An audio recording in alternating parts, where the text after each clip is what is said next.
J'emprunte beaucoup les transports en commun, donc nous avons un beau métis.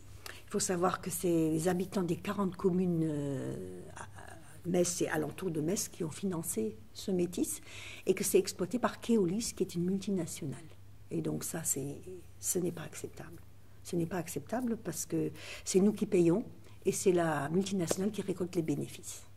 Donc ça, c'est pas possible et les transports doivent être municipalisés. Ça, c'est une bagarre, c'est une lutte à mener. Voilà notre point de vue en ce qui concerne les transports en commun.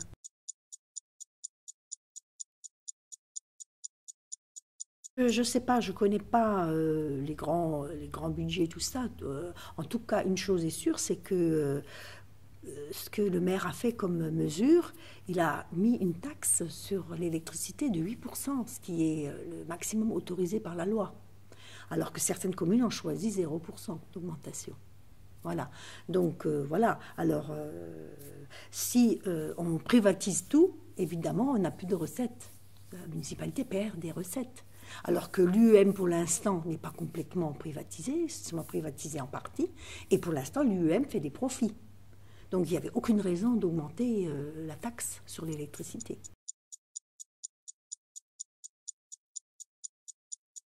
La nouvelle réglementation qui a été mise en place, nous sommes contre. Nous nous sommes battus avec les parents et les enseignants pour que cette prétendue réforme soit retirée. Et nous avons assisté à la mairie de Metz, quand le maire a demandé aux parents de venir et de s'exprimer. Nous avons assisté à cette soirée. Dans la salle, les parents ont demandé à ce que cette réforme soit reportée à 2014, parce que eux, ils avaient besoin de réfléchir et de se retourner. Ils avaient besoin d'un peu de temps. Et donc, une parente d'élève, une mère de famille, a demandé dans la salle que les gens qui sont pour le report en 2014 se lèvent. Et toute la salle s'est levée.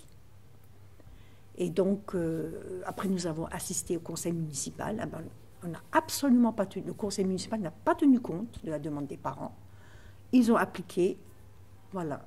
Et je signale quand même que beaucoup de communes de France refusent d'appliquer cette réforme.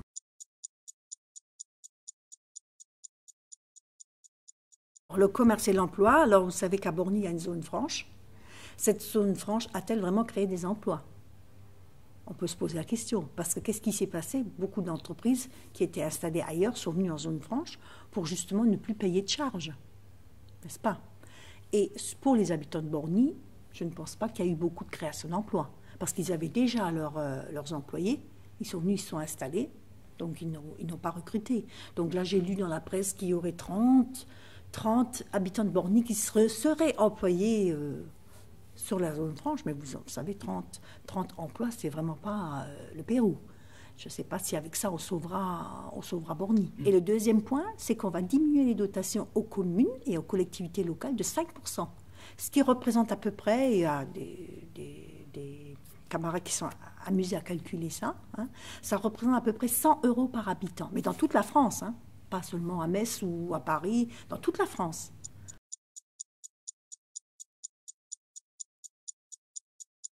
À quel besoin ça répond? Ça répond aux besoins des grands financiers, hein, mais pas aux besoins de la population.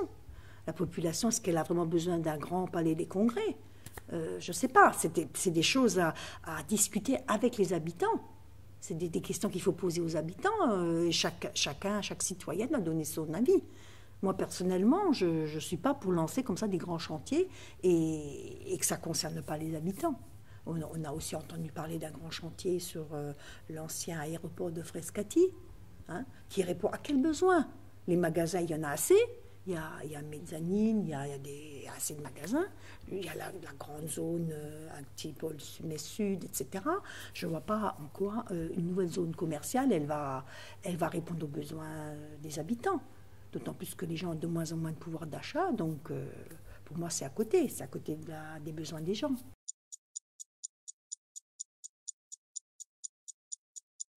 Moi, je pense que les sentiments, ça ne se discute pas. Voilà. Et puis, de l'insécurité, l'insécurité prend ses racines dans le chômage, dans la précarité. Hein. Et voilà. Alors, si un jour, on met en place une politique qui met de nouveau les gens au travail, il n'y aura plus de sentiment d'insécurité, je pense. Il sera grandement diminué.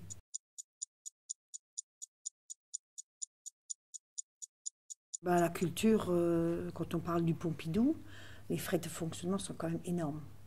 Et là, l'hiver, il m'est arrivé d'aller boire un pot dans un des bars là, sur la place Saint-Jacques. Nous avons rencontré des gens de Dijon qui sont venus visiter et qui nous ont dit que ils étaient très déçus par l'exposition parce qu'elle n'était pas terrible. Et en plus, il fait un froid de canard là-dedans. Les dames qui travaillent au guichet, elles travaillent en manteau parce qu'on ne peut pas chauffer ce local. Donc moi, je pense que c'est bien gentil de faire des grands projets, mais encore faut-il que ce soit étudié au niveau de l'entretien et du coût de fonctionnement. Hein. Donc voilà, moi je ne suis pas pour des grands projets, moi je serais plutôt pour que la culture soit plus accessible à partir des écoles et à partir des familles. Donc les bibliothèques, développer les accès au musée, hein, faire plus d'entrées au musée à petit prix ou pourquoi pas gratuit. C'est gratuit le mercredi matin, mais je pense que ça devrait être gratuit le dimanche.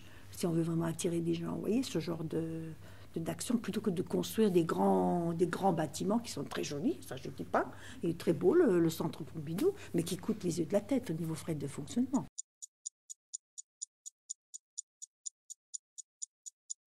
Écoutez, moi je connais pas trop Nancy, j'y vais de temps en temps, mais bon, je pense pas qu'il y ait besoin d'entreprendre de grandes actions.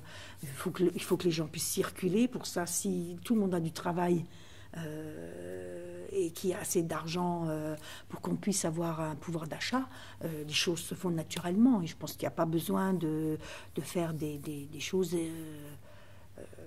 des grandes actions entre Metz et Nancy. Il faut déjà arrêter les querelles de clochers, hein, ce qui me paraît une question de bon sens, et après laisser un petit peu les gens se définir. Et effectivement, s'il y a des demandes qui apparaissent, approfondir ces demandes et puis questionner tous les habitants de Metz s'il y a des actions à mener.